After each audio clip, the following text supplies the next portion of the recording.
अस्सलामु अलैकुम वरहमतुल्लाहि वबरकातुह।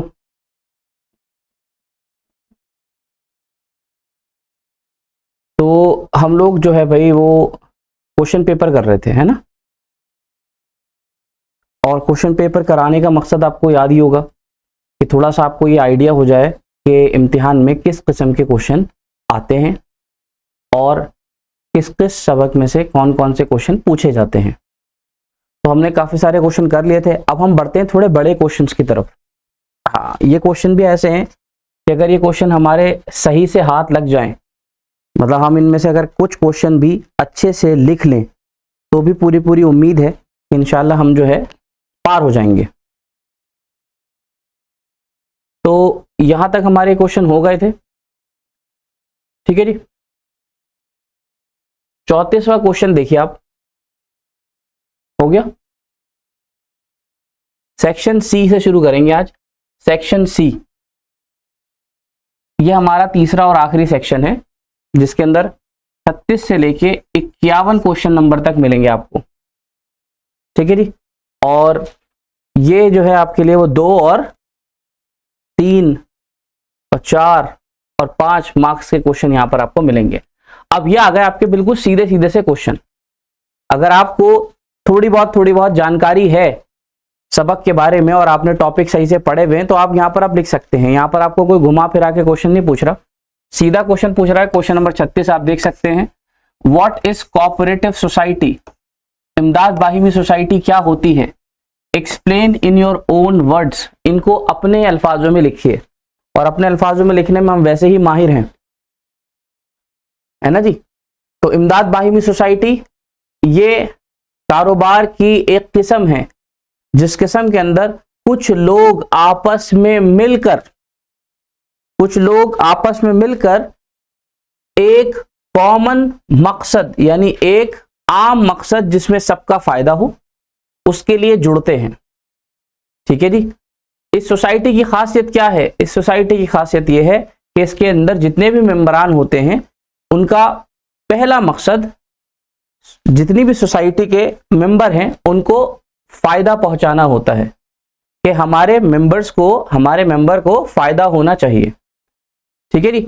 दूसरा मकसद फिर होता है कि हाँ अगर कुछ पैसा बच जाए तो हम इसमें मुनाफा भी कमा लें। तो ये कोऑपरेटिव सोसाइटी होती है, इसमें हर इंसान को एक वोट का अधिकार दिया जाता है और आपकी मर्जी से कुछ होगा नहीं, पूरी पैनल डिसाइड होगा, यानी बाकायदा इलेक्शन के जरिए से प्रेसिडेंट वाइस प्रेसिडेंट चुना जाएगा और फिर उसी तरीके से ये सोसाइटी चलाई जाती है। तो अव्वल मकसद क्या है कि सोसाइटी के जितने मेंबर्स हैं उन सबको उसका बेनिफिट मिलना, ठीक है जी। कोई भी ये सोसाइटी ज्वाइन कर सकता है, जाति पाति रंग भेदभाव नहीं है, ठीक है जी। और फंड्स कहां से आएंगे?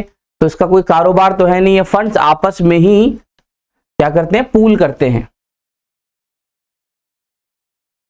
अगला दूसरा क्वेश्चन जो है इसी के और में थोड़ा सा आप लोग लिखते हुए और नोट करते हुए चले, क्योंकि ये सब चीजें अब नोट करने की हैं। सुनकर तो काफी सुन हो गए हैं, तो अब सुनने की जगह थोड़ा लिखने का काम ज्यादा बेहतर है, जिससे लिखने से थोड़ा अंदाजा भी रहेगा आपको और याद दहानी भी रहेगी। तो जिसके पास भी कॉपी है कलम है तो थोड़ा सा इन चीजों को नोट करता हुआ चले, जिससे आपको ये याद रहे कि हाँ ये क्वेश्चन हमारे पेपर में डिस्कस हुए थे। तो दूसरा क्वेश्चन जरा अगर आप ध्यान से पढ़ें और आप में से कोई बता पाए तो बहुत अच्छी बात है। क्या है जी? कोई 2 नेसेसरी कंडीशन बताओ ज्वाइंट हिंदू फैमिली बिजनेस के लिए। अगर कोई भी इंसान ज्वाइंट हिंदू फैमिली बिजनेस करना चाहता है तो उसके लिए 2 लाजिमन शर्तें क्या हैं? कोई बता सकता है? ज्वाइंट हिंदू फैमिली बिजनेस जो कि कारोबार की शक्लों में से एक शक्ल होती है, अगर कोई भी ये बिजनेस करना चाहता है तो क्या 2 जरूरी शर्तें हैं जो पूरी होनी चाहिए? हिंदू अनडिवाइडेड फैमिली बिजनेस चलाने के लिए कौन सी 2 शर्तें लाजिमन चाहिए?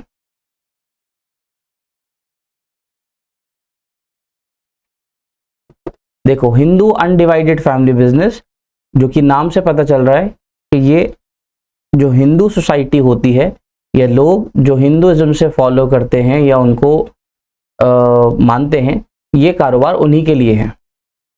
ठीक है जी। तो एक तो आपके लिए कारोबार है नहीं, मतलब हम लोगों के लिए नहीं है। तो नेसेसरी कंडीशन क्या है? तो उसका मतलब जो एक आम हिंदू है वो सब ये बिजनेस कर सकते हैं।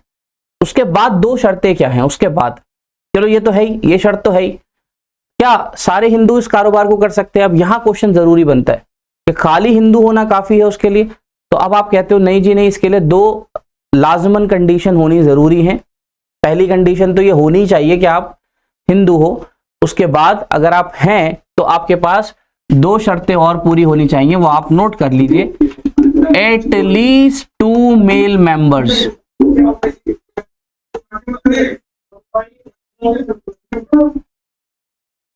At least 2 male members. पहली शर्त कहती है कम से कम 2 नर होने चाहिए, कम से कम 2 नर। ठीक है जी, एटलीस्ट। और दूसरी कंडीशन, 2 मेल मेंबर्स हैं, उसके साथ दूसरी कंडीशन खानदान की एंसेस्ट्रल प्रॉपर्टी होनी चाहिए, जिसको आप कहते हैं हमारी वारिसीन जो हैं वो ये छोड़कर गए हैं।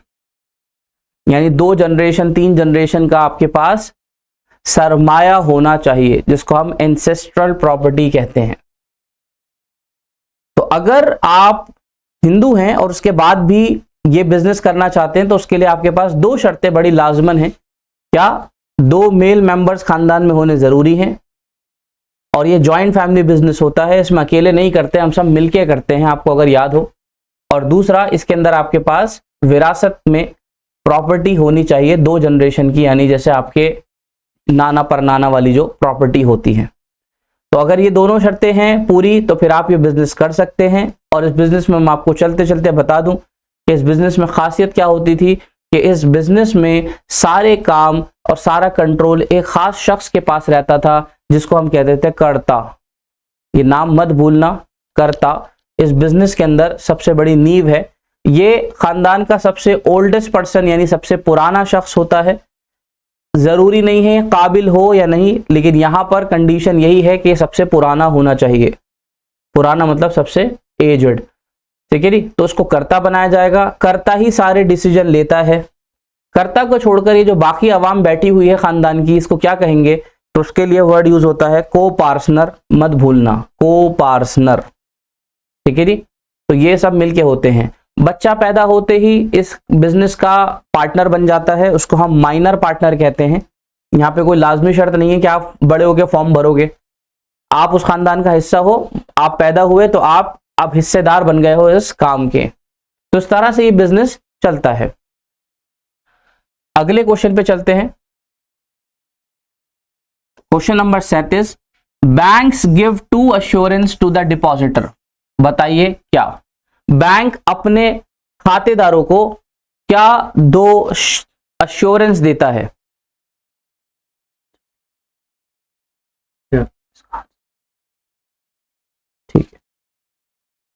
ठीक है जी। बैंक अपने खातेदारों को क्या अश्योरेंस देता है? बताओ बताओ जल्दी बताओ। आप कोई भी बता सकता है, जनरल क्वेश्चन है, कोई ऐसी बात नहीं कि बड़ा सोचना पड़ेगा, याद करना पड़ेगा। आप जब बैंक में पैसे जमा करने जाते हो तो बैंक आपको क्या दो चीजों की अश्योरेंस, गारंटी देता है? बोलिए बोलिए, अनम्यूट करके बोलिए।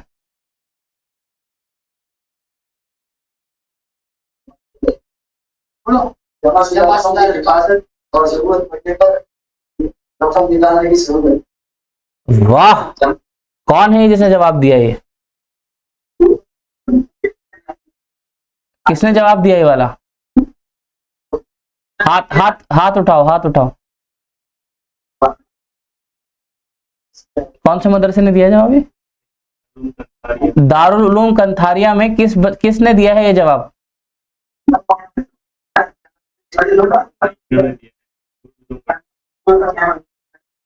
ये नूरुल उलूम वालों ने दिया जवाब। बहुत बढ़िया जवाब है। बैंक हमें 2 चीजों की एश्योरेंस देता है। भाई हम बैंक में गए पैसा जमा करने के लिए, तो पैसा जमा कराया तो पहली चीज तो इसलिए करवाई ना कि हमारे पैसे को सेफ्टी और सिक्योरिटी मिलेगी।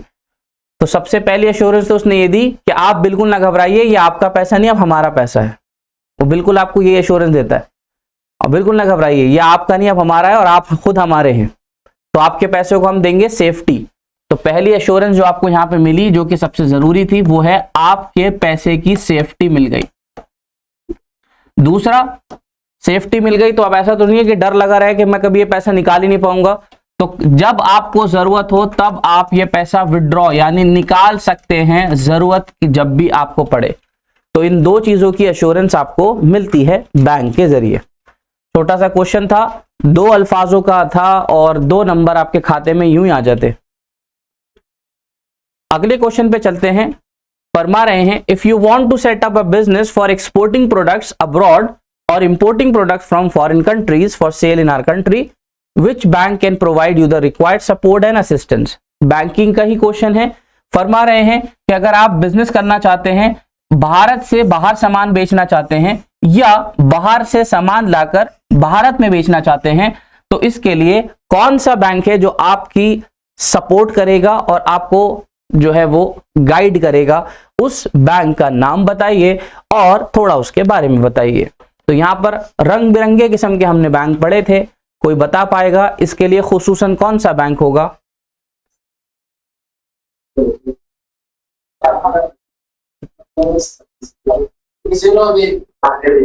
कौन सा?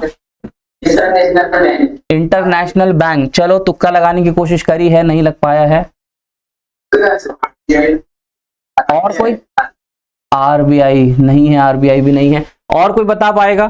खुसूसन बाहर से सामान मंगाना और अपने देश में चिपकाना और अपने देश में बनाकर बाहर चिपकाना, एक्सपोर्ट इंपोर्ट जिसको हम कहते हैं, इसके लिए कौन सा खुसूसन बैंक जिम्मेदार रहता है जिससे हमें असिस्टेंस और सपोर्ट मिलती है?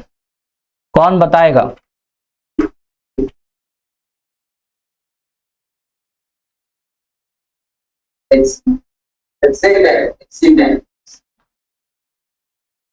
आंसर है एग्जिम बैंक।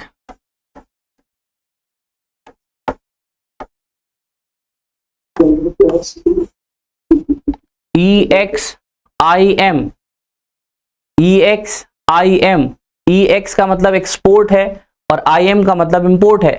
तो यानी खुसूसन ये एक बैंक ऐसा ही बनाया गया है जिसका काम ये होता है कि हमारे देश के अंदर जो लोग बाहर से सामान मंगाना चाहते हैं उनको इंपोर्ट करवाना, सहूलत देना उसमें, और हमारे लोग जो बाहर सामान बेचना चाहते हैं यानी एक्सपोर्ट करना चाहते हैं उसके अंदर भी उनको गाइड करना, उनको सपोर्ट करना, और हत्ता कि अगर उनको पैसे की भी जरूरत पड़ी तो वहां पर उनको फाइनेंशियल सपोर्ट यानी पैसों की शक्ल में भी मदद इमदाद करना।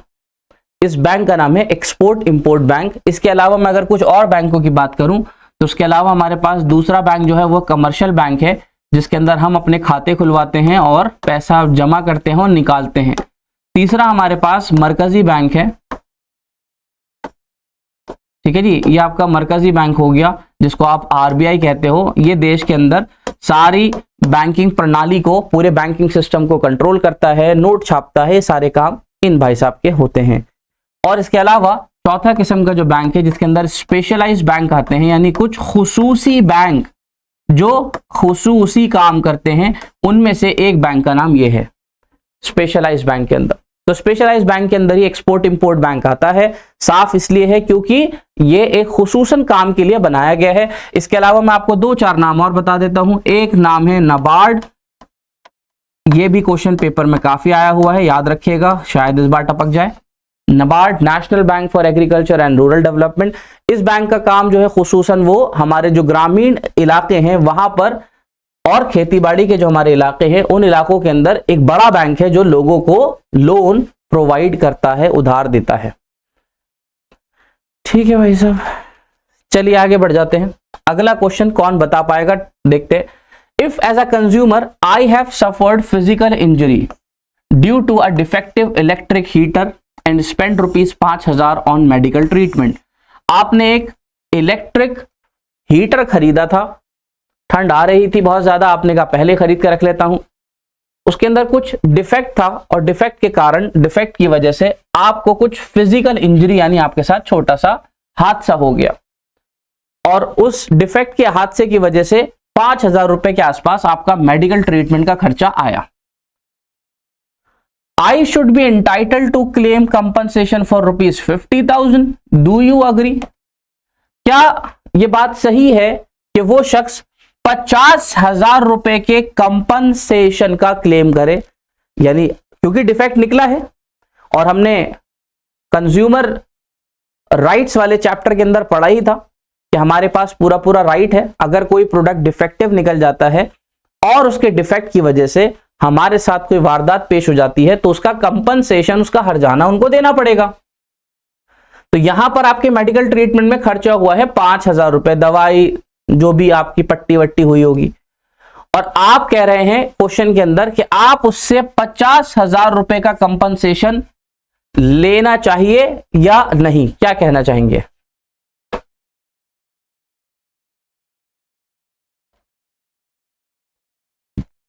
जी कौन बताएगा?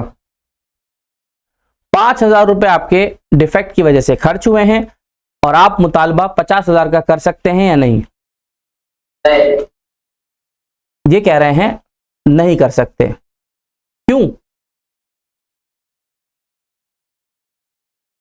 ऐसे के खिलाफ है,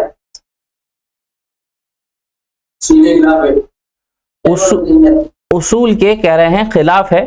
उसूल ये कहता है कि जितना भी हर्जाना है जो कि हुआ है, जो भी इंजरी उसको हुई है, उस इंजरी के अंदर मात्र 5,000 रुपए खर्च हुए हैं, लेकिन उस 5,000 के बदले 50,000 का मुतालबा करना जो है वो इंश्योरेंस के उसूलों के खिलाफ है। इंश्योरेंस कंपनी हो तो या फिर ये कंज्यूमर की जो राइट्स हैं आपके पास, उसके मुताबिक आपको उतना ही कंपनसेशन कंपनी देगी जितना आपका नुकसान हुआ है। तो उसके अंदर हम क्या लिखेंगे जवाब में? जवाब में हम लिखेंगे कि हम इससे सहमत नहीं हैं, हम इससे सहमत नहीं हैं। कंज्यूमर को हीटर के डिफेक्ट की वजह से जो नुकसान हुआ है उसकी कीमत 5,000 रुपए है। इस लिहाज से कंज्यूमर को उतना ही हर्जाना मिलना चाहिए जितना उसका नुकसान हुआ है। 50,000 का मुतालबा गैर जरूरी है, लालच है, फरेब है। ठीक है, ऐसे लिखना नहीं है, बस जज्बात नहीं है। ठीक है जी, अगले क्वेश्चन पे चलते हैं। ये वाला क्वेश्चन भी हो गया 39, बहुत आराम से कोई बता पाएगा, शायद कोई भी बता देगा। Name and define any two important rights of the consumer. बताओ जल्दी से, 6 अधिकार बताए थे कंज्यूमर के, कह रहा है अपनी मर्जी से कोई भी 2 बता दो, अपनी मर्जी से कोई भी 2 राइट्स, कोई भी 2 हक बता दीजिए कंज्यूमर के। जल्दी से कौन बताएगा कि कंज्यूमर के पास क्या हक हैं? अगली आवाज जामिया इस्लामिया खदीजा माही जी।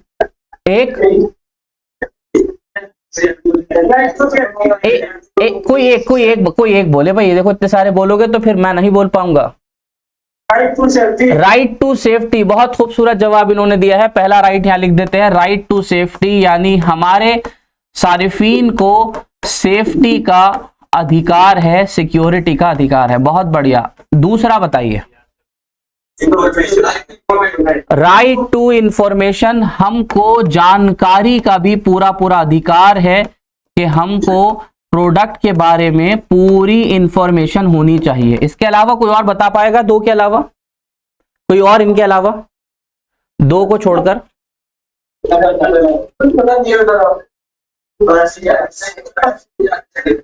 कोई और मदरसा जो 2 इन हकाइक के अलावा कुछ और बता पाए, इन 2 हुकूक को छोड़कर?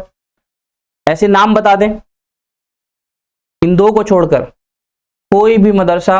6 हुकूक हैं कुल, उनमें से 2 हो गए हैं। जिसको भी अपना जवाब देना है वो इशारा दें पहले हाथ से।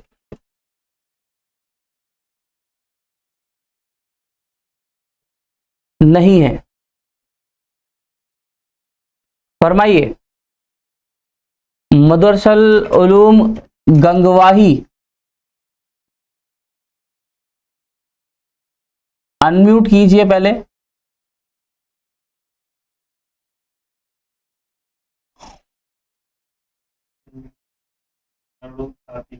दारुल उलूम छाती जी, 2 हो चुके हैं। और कोई से बता दीजिए और क्या क्या हक हैं। Right to choose, right to choose, चुनने का अधिकार, 3 हो गए। एक और, right to leader, right to education, right to consumer education, यानी कंज्यूमर को अपने हुकूक के बारे में जागरूक होना या उसको अपने हुकूक के बारे में पता होना। 4 हो गए, 2 रह गए। कोई 2 और बता दो भाई, 6 पूरे हो जाएंगे।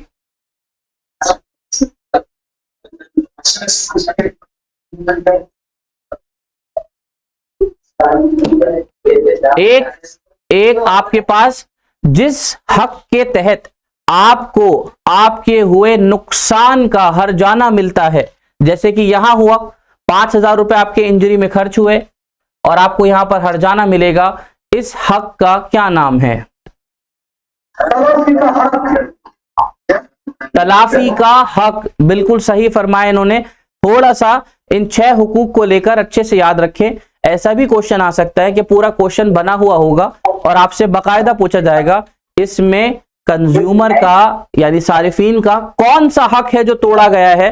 तो आप थोड़ा सा याद रखें। सेफ्टी को लेकर बात हो तो राइट टू सेफ्टी, अगर उसके अंदर इंफॉर्मेशन दी कुछ और थी और हुआ कुछ और तो राइट टू इंफॉर्मेशन। तीसरा जो अभी बताया, कंज्यूमर को अपने राइट्स, अपनी अथॉरिटीज, अपनी रिस्पॉन्सिबिलिटीज के बारे में पूरी जानकारी होनी चाहिए, यानी जागरूक होना चाहिए हमारा सारिफ। चौथा, राइट टू बी चूज, आपको पूरा हक है कि आप अपनी मर्जी से अपना सामान चुन सकते हैं, चाहे घटिया हो चाहे बढ़िया, वो आपके ऊपर है, जिम्मेदार भी आप ही होंगे। और एक हो गया ये तलाफी का हक, जिसके अंदर आपको खुसूसन याद रखना है कि अगर कोई भी डिफेक्ट निकल जाता है या कोई भी गड़बड़ी प्रोडक्ट के अंदर हो जाती है, उस गड़बड़ी के असरात आपके ऊपर पड़ जाते हैं, तो फिर आपको उसकी तलाफी के लिए पैसा या जो भी चीज है वो मिलनी चाहिए।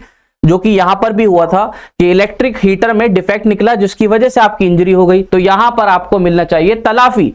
तो आपका दिल खुश हो जाएगा जब 5,000 रुपए आपकी जेब में आएंगे, तो खुद ब खुद आपका ऐसा लगेगा जैसे आपका जो दर्द है वो मरहम बन गया है।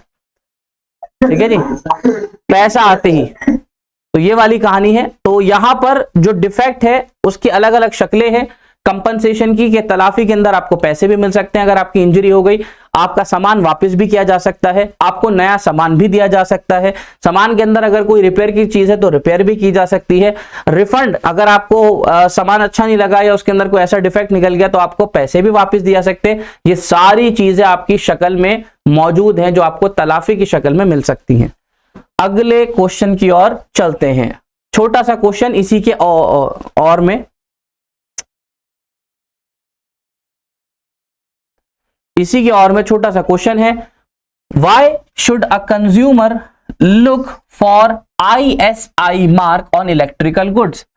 क्यों कंज्यूमर को इलेक्ट्रिकल सामान खरीदने से पहले उस पर ISI मार्क देखना चाहिए? क्या जवाब फरमाते हैं? यह जवाब आपको ऐसे ही जबानी देना पड़ेगा। पहले तो यह सोच लीजिए कि इलेक्ट्रिकल गुड्स के ऊपर ISI मार्क ही होता है या कोई और मार्क होता है। पहली बात यह समझनी है। तो पहले भी बताया गया था, ड्यूरेबल गुड्स और इलेक्ट्रिकल गुड्स इन दोनों के ऊपर ISI मार्क ही होता है। कौन सा मार्क होता है? ISI mark. ठीक है जी, ये आपको याद रखना है। चलो जी, तो पहली बात ये कि क्वेश्चन में तो सही लिखा हुआ है, अब क्वेश्चन में आपको जवाब कैसे देना है कि ये इलेक्ट्रिकल गुड्स पर क्यों देखना चाहिए। तो आपने कहा ISI मार्क और जो दीगर मार्क होते हैं ये दरअसल कंज्यूमर को उन सामान की क्वालिटी के बारे में बताते हैं। आप जो सामान खरीद रहे हो उस सामान की क्वालिटी अच्छी है या खराब, उस क्वालिटी के लिए कुछ मार्क बनाए गए हैं जिससे हमारी प्रोडक्ट की क्वालिटी पता चलती है। तो इलेक्ट्रिकल गुड्स खरीदते हुए हमें उस पर ISI मार्क जरूर देखना चाहिए। इससे वो इलेक्ट्रिकल गुड क्वालिटी वाइज कितनी अच्छी है इससे पता चलेगा आपको, और उससे फिर वो हादसे के चांसेस भी कम होंगे। ठीक है जी, तो ये जरूर देखना चाहिए। और हत्ता कि जब भी आप कोई सामान खरीदें तो सामान खरीदने से पहले उसके ऊपर क्वालिटी स्टैंडर्ड मार्क जरूर चेक कर लिया करें, क्योंकि ये भी आपकी जिम्मेदारी है। अगर आपने घटिया सामान खरीदा है तो मैंने बताया था आपको पहले भी, उसके घटिया रिजल्ट निकलेंगे, फिर आपको आपके अधिकार नहीं मिलेंगे। कभी आप सोचे आपने खुद ही घटिया चीज खरीद ली, हादसा हो गया, हादसा होने के बाद आप पहुंच गए, लाओ जी मेरे पैसे दो, मेरे साथ हादसा हो गया, तो यहां पर आपको दो बातें और सुननी पड़ेंगी, क्योंकि आपने खुद ही घटिया सामान का चुनाव करा है। तो अगर आपको अच्छा चुनाव करना है तो यह आपकी जिम्मेदारी है कि अच्छी क्वालिटी की चीज खरीदिए। अगले क्वेश्चन की तरफ चलते हैं। What do you understand by the term consumerism, explain with the help of an example.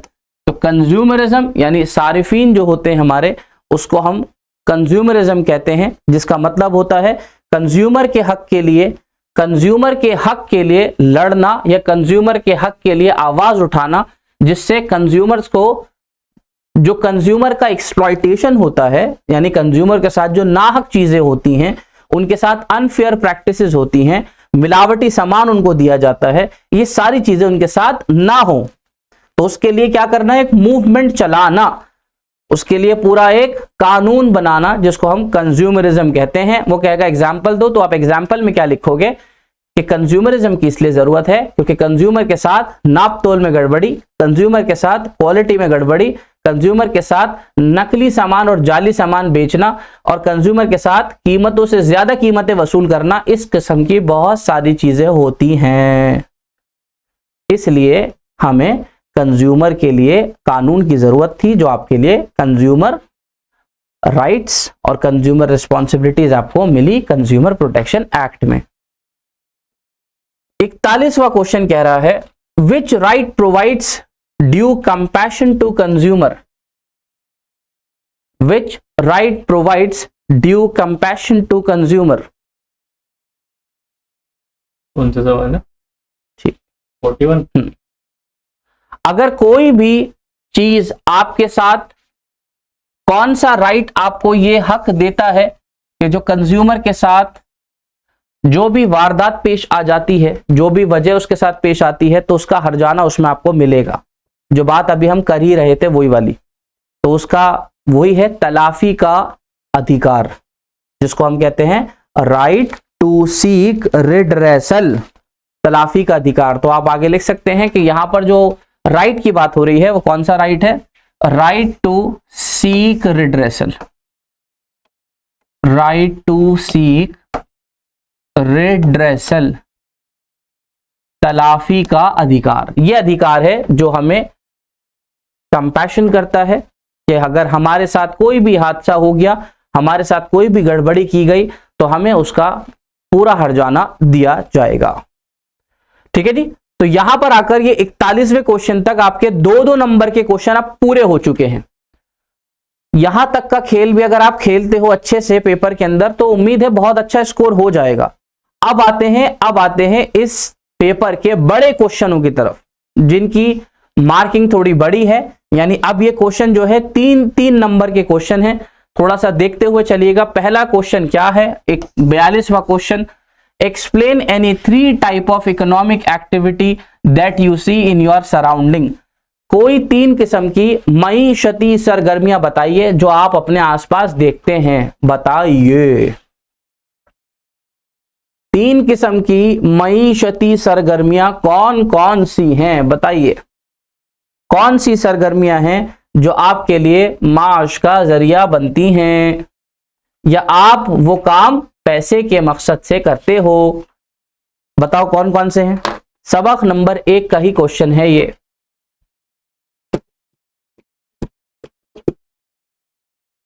कोई बता पाएगा कौन सी मईशती सरगर्मियां होती हैं? अरे बताओ, बहुत आसान है। तो आपको बिल्कुल अंदाजा नहीं हो रहा क्या? कौन सी सरगर्मियां जिसको कर कर आप पैसा कमाते हो? बताओ भाई, कश्मीर वाले बताएंगे।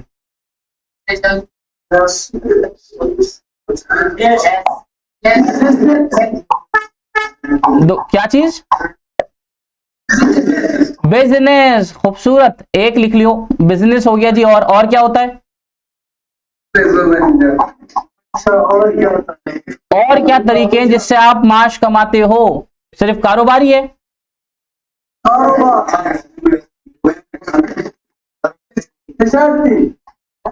तिजारत तो हो गई, वो बिजनेस में आ गई तिजारत। तिजारत से आगे बढ़ जाओ, सोचो कारोबार के अलावा और क्या चीजें होती हैं जिससे माश कमाई जाती है?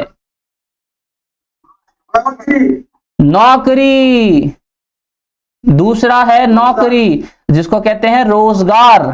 तो पहला हुआ बिजनेस यानी कारोबार, दूसरा हुआ रोजगार, तीसरा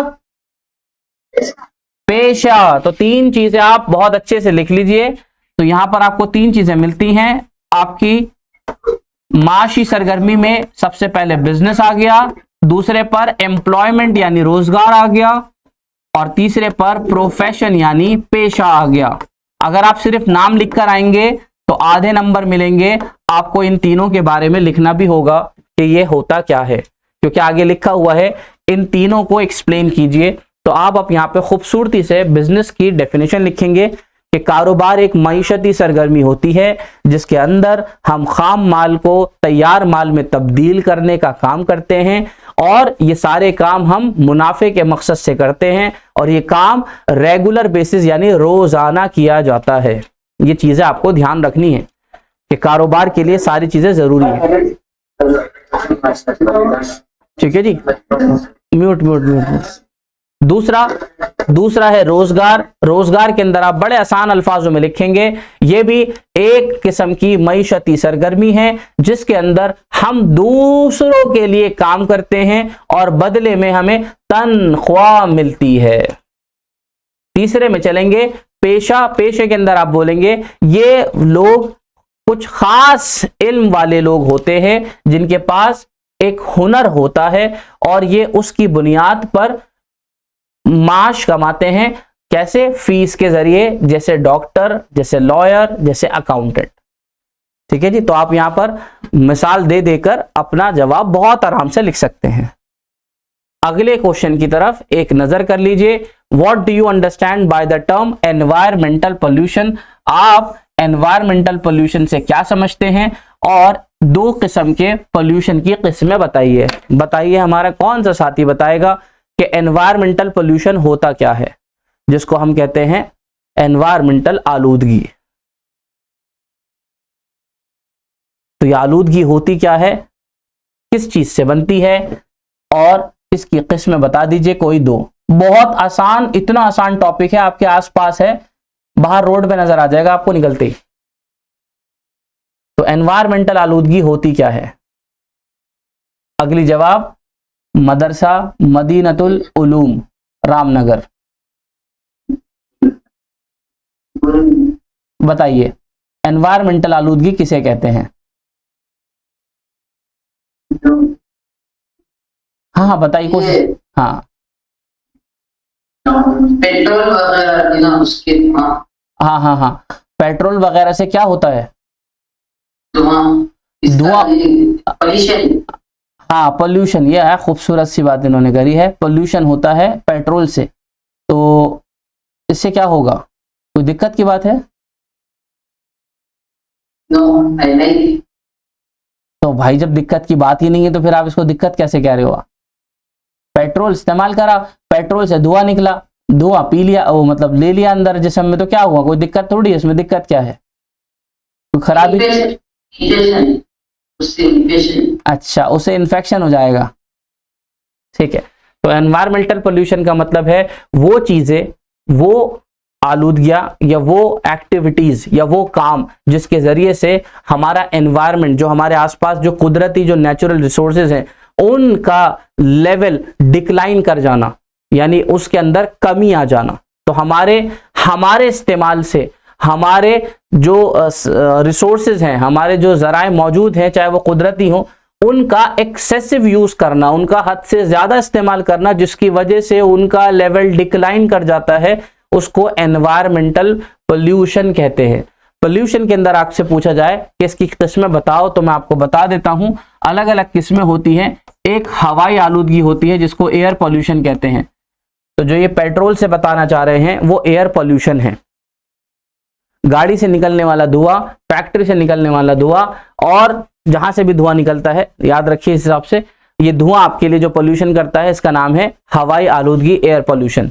इसके अलावा आपका नदियों में और नालों में कचरा डालना, इंडस्ट्री से निकलने वाला वेस्टेज, केमिकल्स, ये सब जो पानी में जाके मिल जाते हैं, इसको हम वाटर पोल्यूशन यानी पानी की आलूदगी कहते हैं। इसके अलावा तीसरी आलूदगी जिसको हम सॉइल पोल्यूशन भी कहते हैं, वो भी हमारा एक किस्म का पोल्यूशन का तरीका है। जैसे आपका कूड़ा करकट निकालना और इस कूड़े करकट को जमीन में दबा देना, तो ये आपका जो कूड़ा करकट होता है इसकी वजह से जमीन का जो उपजाऊपन होता है वो कम हो जाता है और हमारी अच्छी खासी उपजाऊ जमीन खराब होने लगती है, फिर वो फसल के लायक नहीं रहती, उस पर सिर्फ क्रिकेट खेला जा सकता है या फुटबॉल। ठीक है जी, तो थोड़ा सा आपको उस चीज का ध्यान रखना है। ये तीसरी जो है आपका, उसका नाम है सॉइल पोल्यूशन। तो इस किस्म की आलूदगी की अलग अलग शक्लें आपके पास मौजूद हैं। तो मतलब एक आम टॉपिक है जो आप आराम से लिख सकते हो, कि थोड़ा थोड़ा आप लिखना चाहो, लेकिन थोड़ा सा लिखने का तरीका चाहिए बस, और कोई बात नहीं है।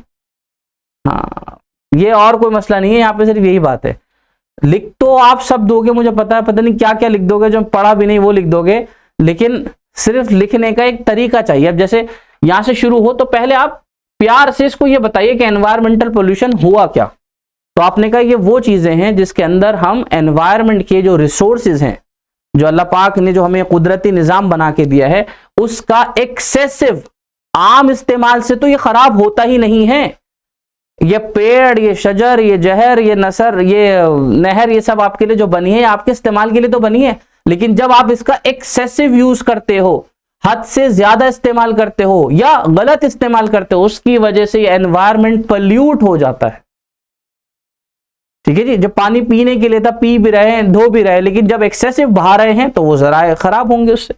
तो यहां पर हमारा जो एनवायरमेंट है उसका लेवल डिक्लाइन यानी उसमें गिरावट आ जाती है। अब आप बताओगे कि देखो अलग अलग किस्म के पोल्यूशन होते हैं, उनमें से ये अलग अलग किस्में हैं, हवाई आलूदगी, पानी की और जमीनी। अब इसके अंदर आप कोई से भी दो उसको एक्सप्लेन कर दो। एयर वाला लोगे तो उसके अंदर इंडस्ट्री से निकलने वाला धुआं, गाड़ियों से निकलने वाला धुआं, ये धुआं हमारी आबो हवा में मिल जाता है, जिसकी वजह से ऑक्सीजन का जो लेवल होना चाहिए वो नहीं रहता, ये आप जानते भी हो।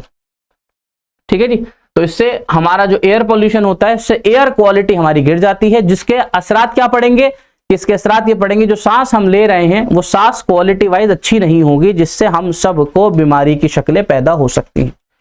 अगला आया वाटर पोल्यूशन। आपने कहा वाटर पोल्यूशन में क्या होता है कि हमारे घरों से और इंडस्ट्री से निकलने वाला केमिकल जो नहरों में और रिवर्स के अंदर जाके मिल जाता है।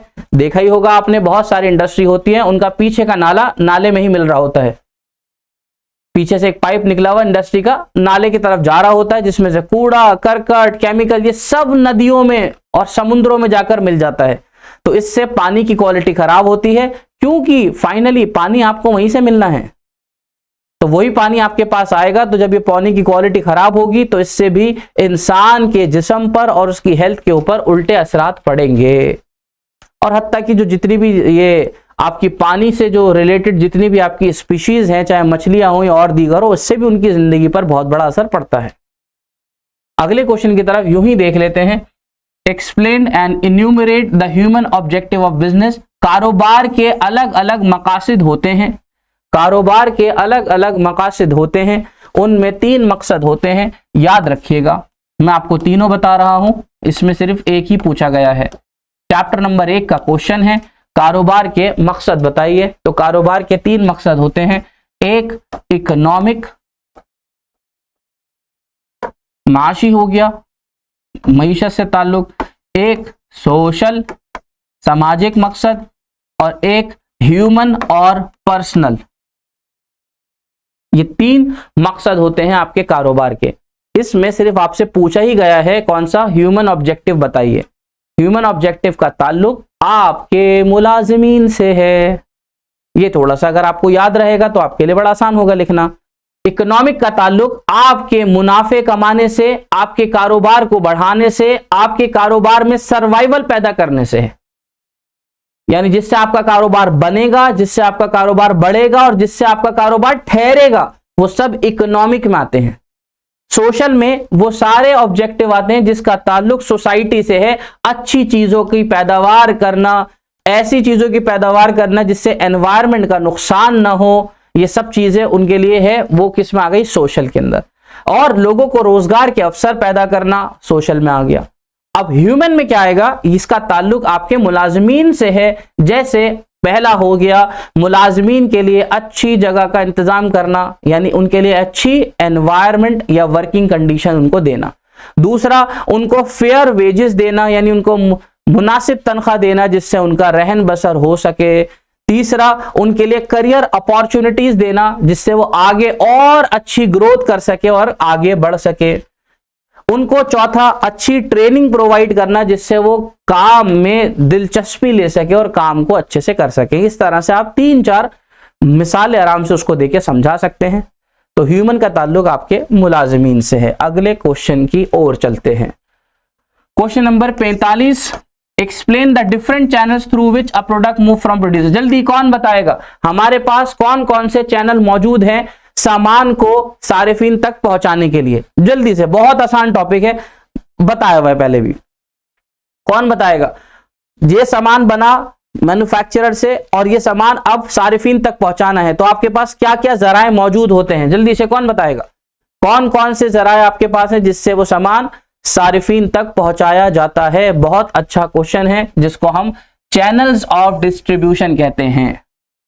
जी, कौन फरमा रहे हैं? जी बताइए।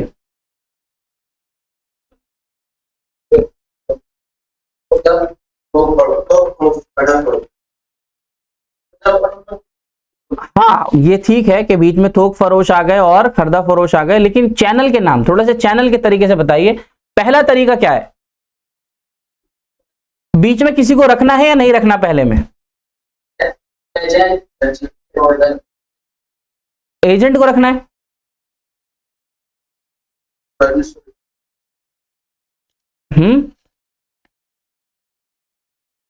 भाई आप मैन्युफैक्चरर हो, आपको सारिफीन तक सामान पहुंचाना है, तो आप बीच में बिचौली रखोगे या नहीं, ये बताओ। रखोगे, ठीक है। एक रखा बिचौली हमने, तो एक वो कौन है?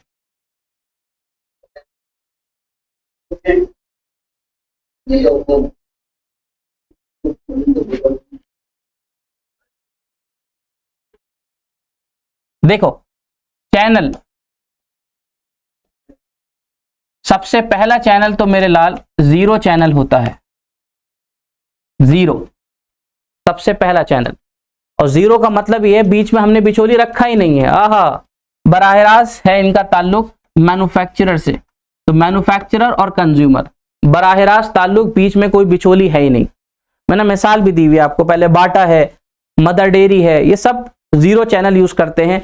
अपना ही सामान अपनी ही दुकान पर बेचते हैं, खुद ही कंज्यूमर से बात करते हैं, बीच में बिचौली नहीं रखते। दूसरा तरीका वन चैनल, और वन चैनल का मतलब है ये मैन्युफैक्चरर है और ये कंज्यूमर है, बीच में एक बिचौली चाचा आ गए,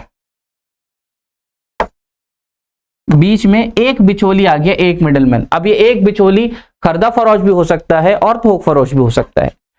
point number 3, two channel. Two channel में मैन्युफैक्चरर से सामान कंज्यूमर तक तो पहुंचेगा, लेकिन बीच में दो बिचौलियों का इस्तेमाल किया जाएगा। तो वो दो बिचौली पहले खरीदा फरोश होगा, फिर पहले थोक फरोश होगा, फिर खरीदा फरोश। यानी मैन्युफैक्चरर से सामान जाएगा होलसेलर के पास, फिर रिटेलर लेगा और रिटेलर से कंज्यूमर के पास। चौथा जो है आपके पास, उसको कहते हैं थ्री चैनल, और थ्री चैनल के अंदर मैन्युफैक्चरर से कंज्यूमर तक सामान पहुंचाने के लिए आपको बीच में 3 डंडियां यानी 3 बिचौलियों का इस्तेमाल करना पड़ेगा। वो एजेंट होगा, एजेंट के बाद सामान होलसेलर के पास जाएगा, फिर रिटेलर के पास जाएगा और आखिर में आप तक पहुंच जाएगा। बहुत इंपॉर्टेंट क्वेश्चन है, लिख लीजिए, कहीं पर भी लिख लीजिए। चैनल ऑफ डिस्ट्रीब्यूशन आपके पेपर में अमूमन आपको पेपर में मिलेगा। ठीक है जी, ये तो मैंने आपको थोड़ा देखिए जल्दी जल्दी बताया, आपको ये बनाना भी चाहिए पेपर के अंदर। ऐसे ही बना दिएगा, यहां लिख दीजिएगा मैन्युफैक्चरर कंज्यूमर डायरेक्ट लाइन। ठीक है जी, और लिखने के तरीके में आप ऐसे लिखिएगा, जीरो चैनल का मतलब वो तरीका होता है जिसके अंदर मैन्युफैक्चरर सीधे सामान सारिफीन तक पहुंचाता है। मिसाइल के तौर पे आप मदर डेयरी, बाटा, मतलब खूबसूरत आंसर हो जाएगा। फिर प्यार से वन चैनल के अंदर बड़े प्यार से लिखिए, मैन्युफैक्चरर सारिफिन तक सामान पहुंचाता है एक बिचौली की मदद से, खा वो खरीदा फरोश हो या थोक फरोश। फिर तीसरे पर आ गए, फिर चौथे पर आ गए। उस तरह से अगर आपको बीच में कोई एग्जाम्पल याद आ रहे हो तो एग्जाम्पल डाल दीजिएगा। जैसे वन चैनल आपको कोई याद आ रहा हो कि भाई हाँ हम ये सामान खरीदा फरोश से खरीदते हैं और खरीदा फरोश जो है मैन्युफैक्चरर से लाते हैं। बहुत सारे सामान है। टू चैनल तो आम है, तो आपका ये बिस्किट, पानी, चिप्स, ये सब टू चैनल के अंदर इस्तेमाल होते हैं, बहुत आम है। थ्री चैनल के अंदर ऐसे बीच में एजेंट आ जाता है, इस तरह से क्वेश्चन हो जाता है। अगले क्वेश्चन पे चलते हैं। सीधा सीधा क्वेश्चन है, कुछ बड़ी चीज बताने की जरूरत नहीं है, बल्कि मैंने आपको बोला था कि अपने सबक के अंदर जब आप तैयारी शुरू करेंगे तो आप उल्टी तैयारी शुरू करेंगे, सीधी तो छोड़ दीजिए, अब उल्टी तैयारी शुरू करेंगे, यानी सबक के पीछे से सबक को शुरू करेंगे, वहीं से सबक की वैल्यू ज्यादा है।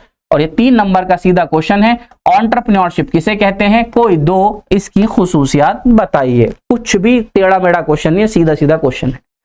तो आपको इसकी तारीफ करनी है, मतलब तारीफ लिखनी है, और साथ में उसमें 2 उसकी खुसूसियात लिखनी है। खुसूसियात क्या होती हैं कि एंटरप्रेन्योरशिप जो होती है ये रिस्क बेयरिंग होते हैं, इसमें जोखिम के चांसेस ज्यादा होते हैं। एंटरप्रेन्योरशिप कौन होते हैं, वो लोग होते हैं जो इनोवेटिव होते हैं, इनके पास नए नए आइडियाज आते हैं दिमाग में। 2 फीचर बता दिए, काफी है आगे के लिए। अगला कह रहा है state any 3 qualities of successful, मतलब अगर कोई भी बिजनेस आप गारमेंट का करना चाहते हो तो उस गारमेंट के बिजनेस के लिए आपके हिसाब से एक सक्सेसफुल एंटरप्रेन्योर में क्या खुसूसियात होनी चाहिए या क्वालिटीज होनी चाहिए। ऊपर वाले क्वेश्चन नीचे वाले क्वेश्चन में ज्यादा फर्क नहीं है। तो वही हुआ, ये जोखिम उठाने वाला होना चाहिए, क्योंकि एक एंटरप्रेन्योर तब तक एंटरप्रेन्योर नहीं बन सकता जब तक वो जोखिम उठाने के लायक ना हो।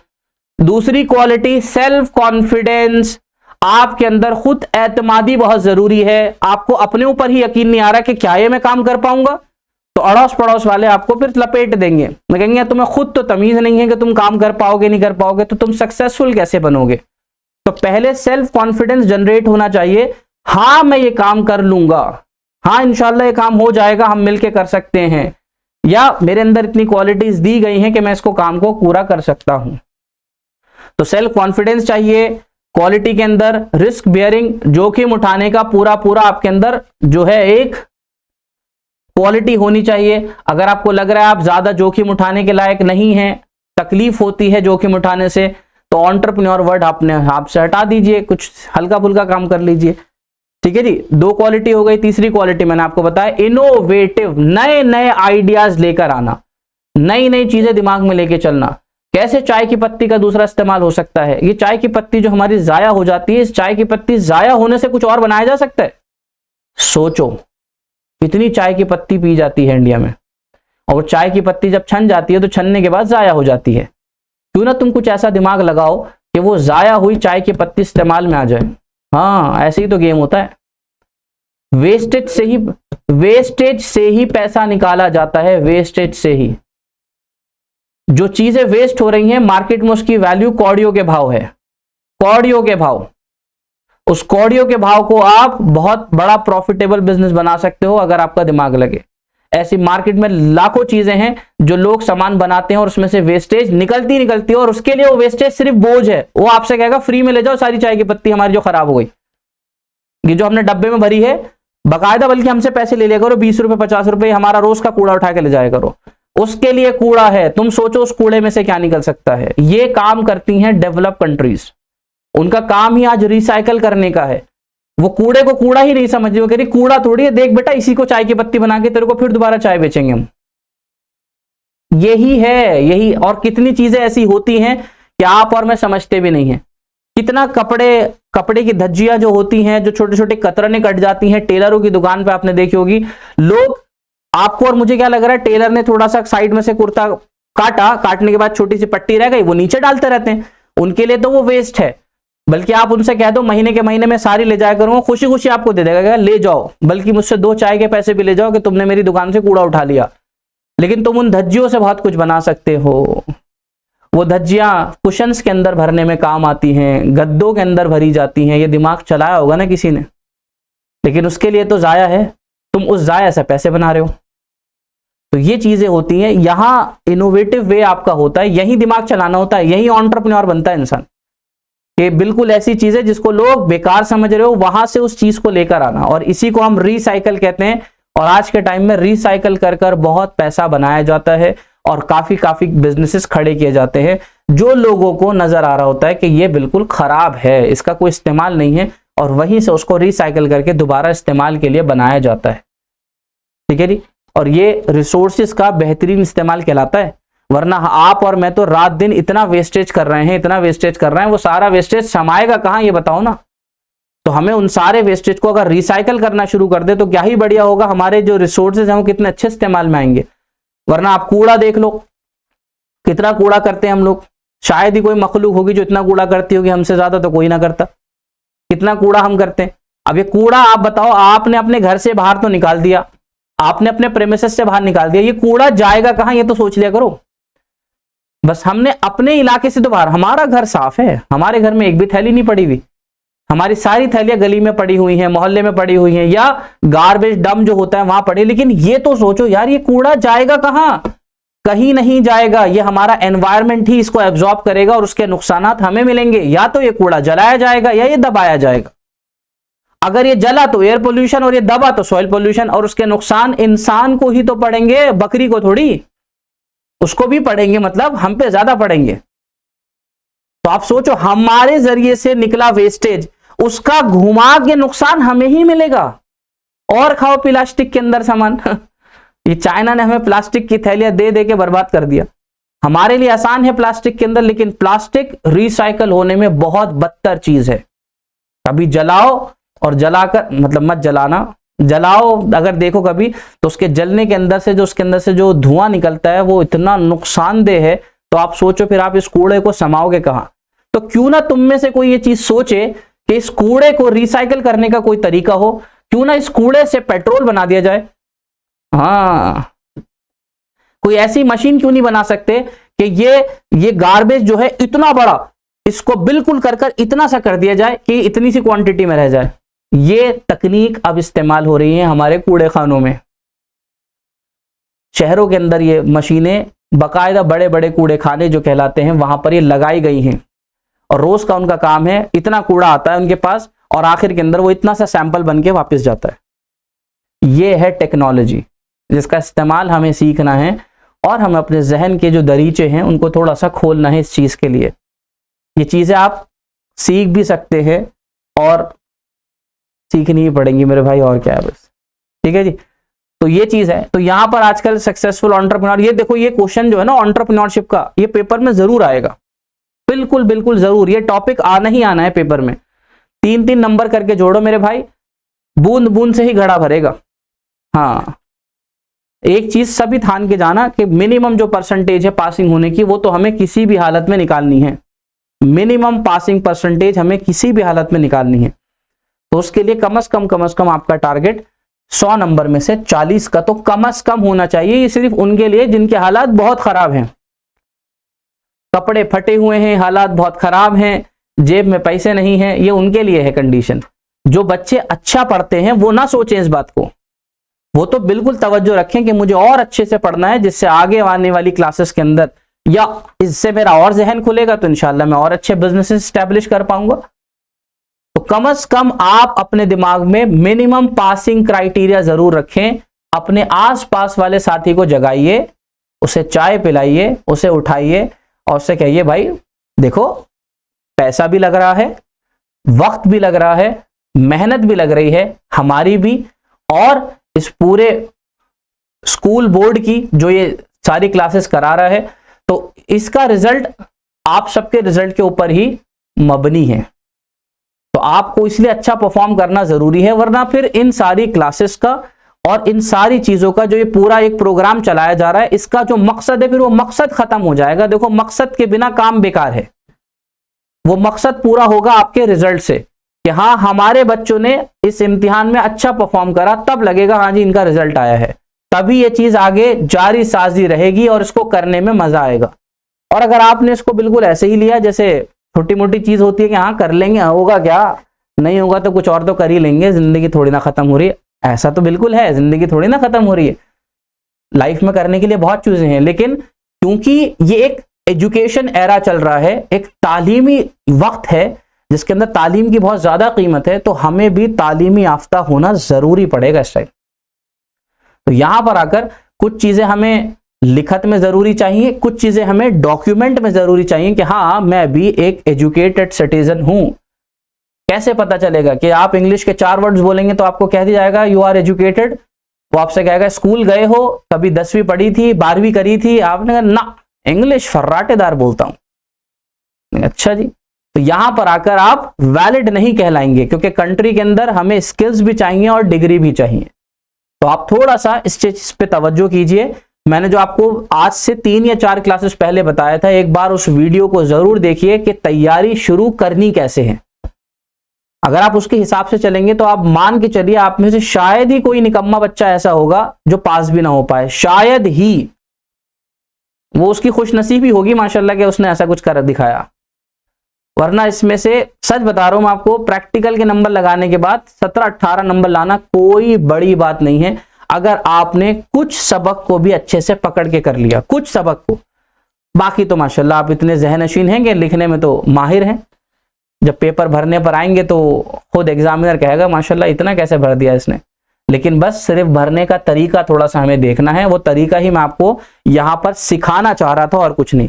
सब आता है, तुम लोगों को लिख भी दोगे, लेकिन थोड़ा सा लिखने का तरीका, जो चीज पहले पूछी गई है पहले उसके बारे में प्यार से बताओ, फिर उसकी शक्लें बताओ। इस तरह से सारी चीजें एक झमगट्टे में बता दोगे तो उसके लिए बड़ी दिक्कत हो जाएगी समझने में, फिर वहां पर एग्जामिनर नंबर काट लेता है।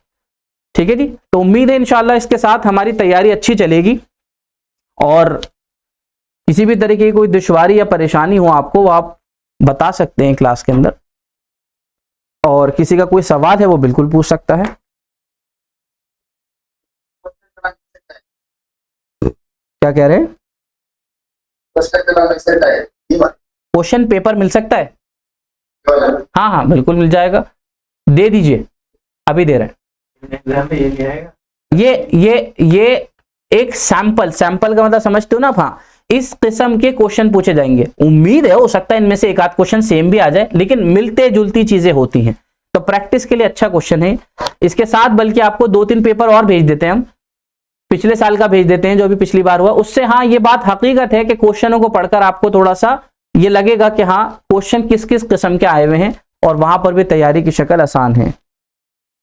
अच्छा, पिछली बार आप में से मैंने किसी को पेटीएम करने के लिए कहा था मैंने, हाँ वो उनका एक बार फोन नंबर भेज दीजिए। हमारे जो साथी हैं उन्होंने फोन नंबर मिस कर दिया, भाई आपका कर्जा है हमारे ऊपर, हमें वो खुशी से देना है आपको, तो वो जरा एक बार नंबर दोबारा से मैसेज कर दिए मुझे जरा जल्दी।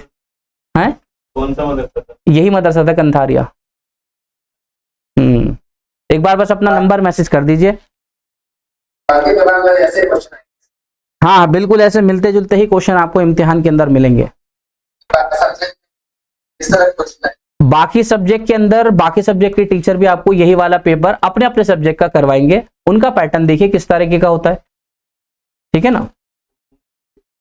बस ये इंग्लिश की जगह उर्दू में होगा आपका पेपर, ठीक है ना? वो तो कोई मसला नहीं है आपके लिए। ये जो आपने नंबर दिया है इसमें आपका नाम पटेल ताहिर है, यही नाम है ना? ठीक है, चलिए इंशाल्लाह फिर आपसे अगली क्लास में मुलाकात होगी। अस्सलामु अलैकुम वरहमतुल्लाहि वबरकातुहू।